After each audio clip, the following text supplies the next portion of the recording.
This river is the lifeblood of California.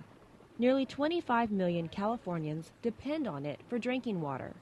Thousands of farmers need it to water their crops, and the state's commercial and sport salmon fishing industries also rely on it.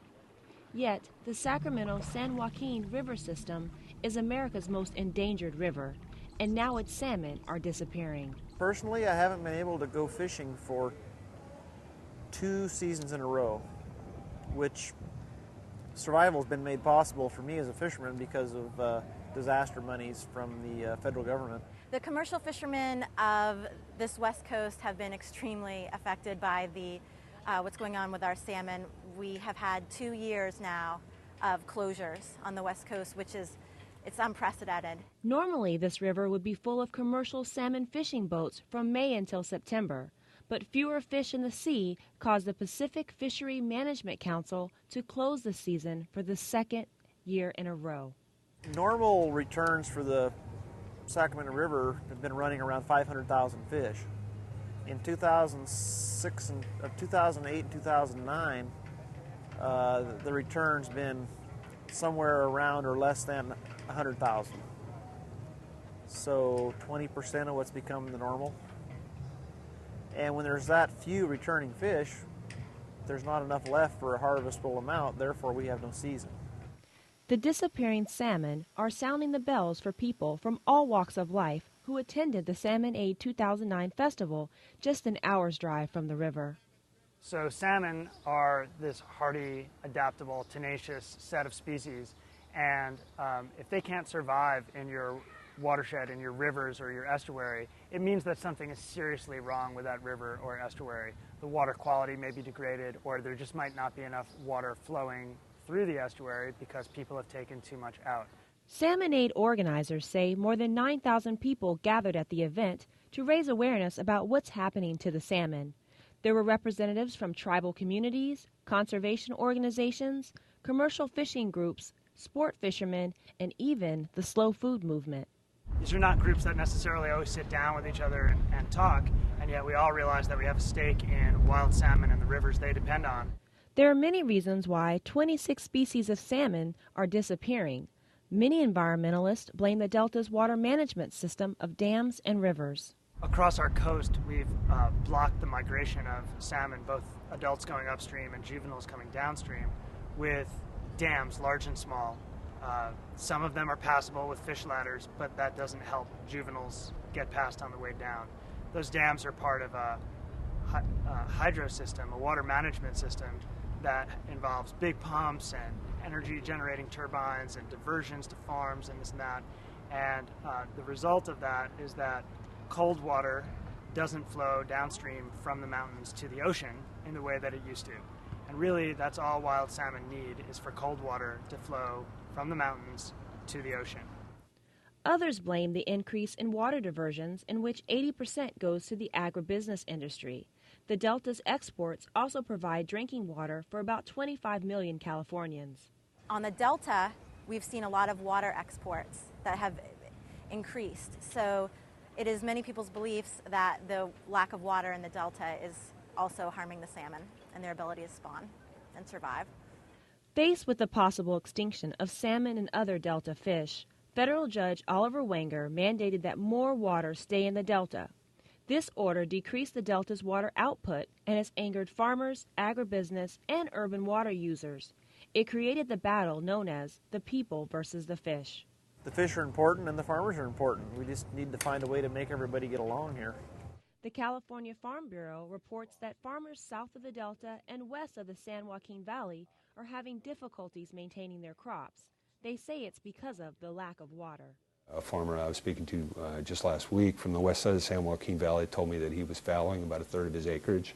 I don't know if that's a good baseline figure across the board, but this gentleman was a third of his acreage was just going to be dry, not planted. So everybody has been affected to some degree. Hundreds of agencies around the state of California are having difficult times managing with drought and regulatory restrictions. The ones that are most affected are the ones that convey water across what we call the Delta.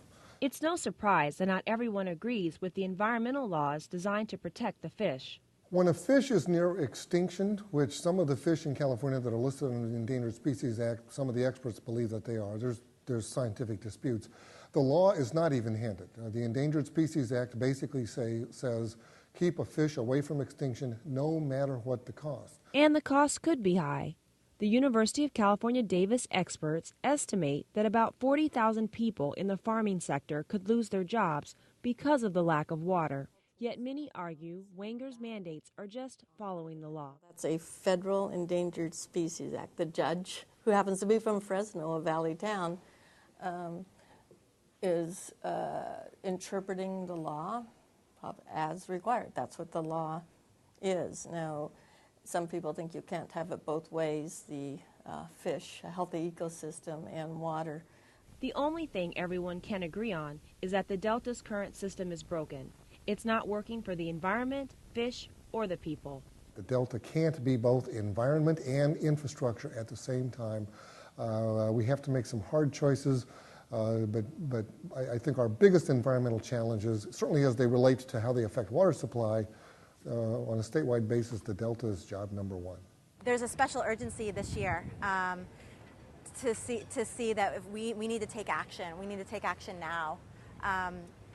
The salmon, especially in California, are on the brink of possibly not being able to come back. Many people and organizations are concerned about the Delta, but no one can agree on a solution. Farmers and water agencies are in favor of more water sources like dams and reservoirs. The way out of that, I would submit to you, is to develop new water sources of water, basically new water supplies, including surface storage, to match the demand set, because we've brought a lot of people to this state, and we have decided on some pretty ambitious policy courses that are being implemented for the protection of fish. Another idea that's been around for decades is the contentious peripheral canal, which could carry water around the Delta. Its very name means different things to many people. There are different water conveyance systems, like a peripheral canal, that properly designed could provide benefits for fish and for people. But when a lot of people hear a peripheral canal, what they mean is more water for Central Valley agriculture, and that's just not feasible. It's just not going to be part of the solution. With all the ideas under discussion, it's clear that one solution will not provide the answer. California has to check the box next to all of the above. You'll find lots of interest groups who have their own special solution. Conservation will solve the whole problem. More reservoirs will solve the whole problem. Governor Schwarzenegger put us all through a Delta visioning process, and that came out basically saying you need to check the box that says all of the above.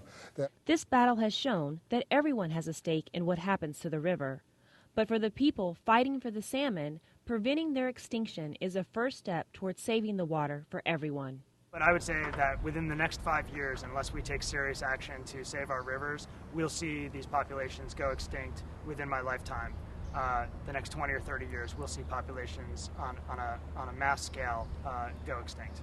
How are we going to teach our youngsters if we don't preserve our fish right now and teach them about that? Because that is our culture. And to have not fish, to have,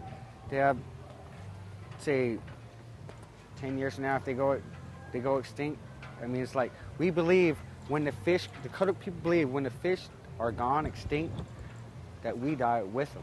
We'll die with them.